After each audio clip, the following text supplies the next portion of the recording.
आज आपको वैक्सीन पर होने वाली वर्ल्ड पॉलिटिक्स भी समझनी चाहिए।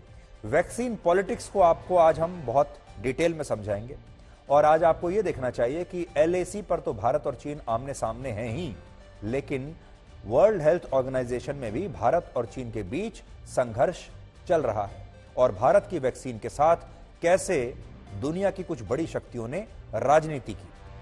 मैं आपको आज बड़ी स्क्रीन पर यह राजनीति समझाने की कोशिश करूंगा। अब आप देखिए, एक एक करके मैं आपको सारे डेटा जो है वो बताऊंगा। देखिए, ये दुनिया के 6 अलग अलग नक्शे हैं जिन पर आप ये देख सकते हैं कि किस देश में कौन सी वैक्सीन लोगों को लगाई गई है और इनमें सबसे ज्यादा दुनिया के 185 देशों में ऑक्सफोर्ड यूनिवर्सिटी द्वारा बनाई गई वैक्सीन लोगों को लगी है, जिसका नाम है एस्ट्राजेनेका। देखिए आप, एस्ट्राजेनेका 185 देशों में लगी, जिसे हम भारत में कोविशील्ड कहते हैं। फाइजर 165 देशों में लगी, जो कि अमेरिका की कंपनी है। मॉडर्ना 113 देशों में लगी, यह भी अमेरिका की कंपनी है। भारत बायोटेक कोवैक्सीन 30 देशों में लगी है। सिनोवैक, ये चीन में बनी वैक्सीन है, ये 41 देशों में लगी है।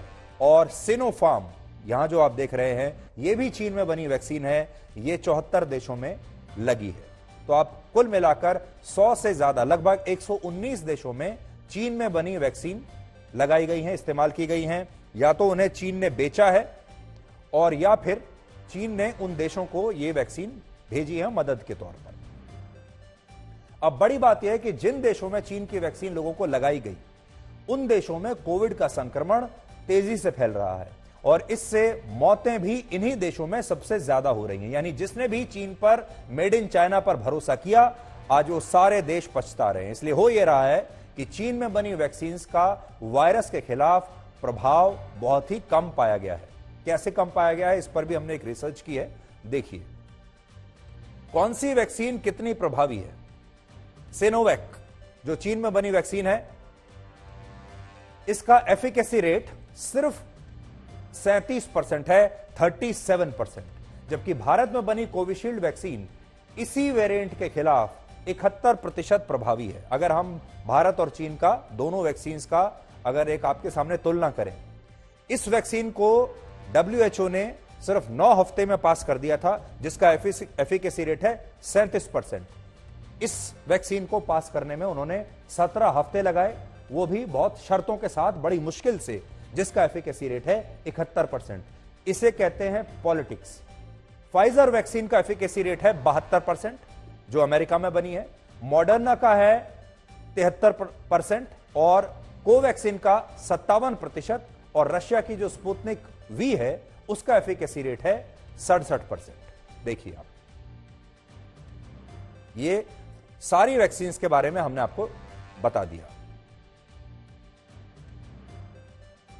अभी दुनिया में कोविड की सिर्फ एक ही वैक्सीन ऐसी है जिसका एफिकेसी रेट 50% से भी कम है और वो वैक्सीन मेड इन चाइना है। वो ये है, देखिए 37% वाली, ये वो वैक्सीन है।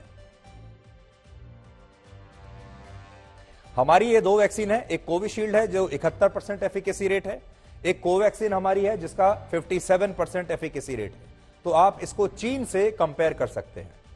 और ये अमेरिका की है फाइजर, जिसके बारे में, जिसको हम कहते हैं बहुत ही ओवररेटेड ये वैक्सीन उस जमाने में थी। लोग कहते थे हमें फाइजर लगवानी है या हमें मॉडर्ना लगवानी है। तो पूरा जो विश्व है उसने इन्हीं वैक्सीन का प्रयोग किया है जो इस समय आपकी स्क्रीन पर है। दुनिया के 41 देशों के लोगों को यही वैक्सीन लगाई गई है जो चीन की आप यहां पर देख रहे हैं। ब्राजील, सऊदी अरब, UAE और टर्की जैसे देश भी इसमें शामिल है। और इन आंकड़ों से WHO की पोल खुल गई है, क्योंकि WHO ने भारत में बनी वैक्सीन को इमरजेंसी यूज की मंजूरी देने में कई महीनों का समय लगाया था, जबकि अमेरिका और चीन के मामले में उसने उन्हें ऐसे फटाफट अप्रूवल दे दिए थे।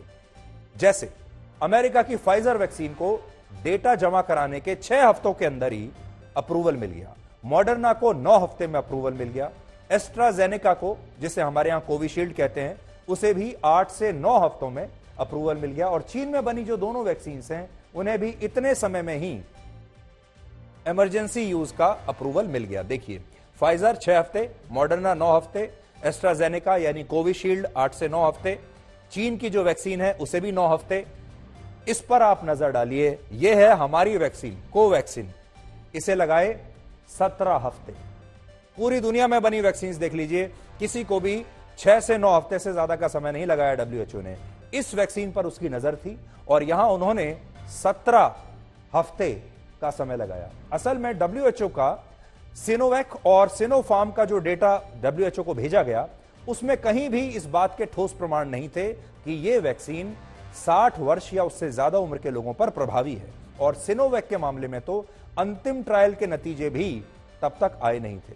लेकिन इसके बावजूद डब्ल्यूएचओ ने चीन की वैक्सीन को तो इमरजेंसी यूज की मंजूरी दे दी, लेकिन भारत की वैक्सीन के मामले में तारीख देने से ज्यादा कुछ नहीं हुआ, यानी तारीख पर तारीख पर तारीख होते रहे। और क्यों ऐसा नहीं हुआ, उसे आपको हम कुछ और आज नए आंकड़ों से समझाते हैं। अब देखिए, कुछ और आंकड़े आपके लिए निकाले हैं। डब्ल्यूएचओ किसी एक देश का संगठन नहीं है, इसे ज्यादातर फंडिंग लेकिन बहुत गिने चुने देशों से ही मिलती है।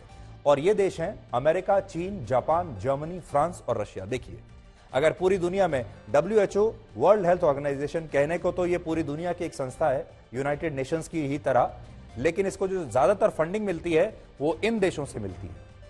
और इन देशों में चीन भी है और अमेरिका भी है। अब आपको बताते हैं कौन देश कितना पैसा देता है डब्ल्यूएचओ को।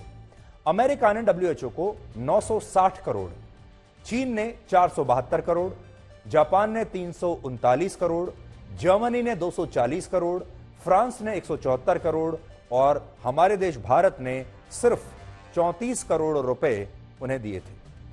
तो अगर आप सीधा तुलना करें, चीन के 472 करोड़, भारत के 34 करोड़, अमेरिका के 960 करोड़, भारत के 34 करोड़, तो आपको समझ में आ जाएगा कि डब्ल्यूएचओ के जेब में जो पैसा आ रहा है वो कहां से आ रहा है और क्यों वो अमेरिका को और चीन को नाराज नहीं कर सकता था।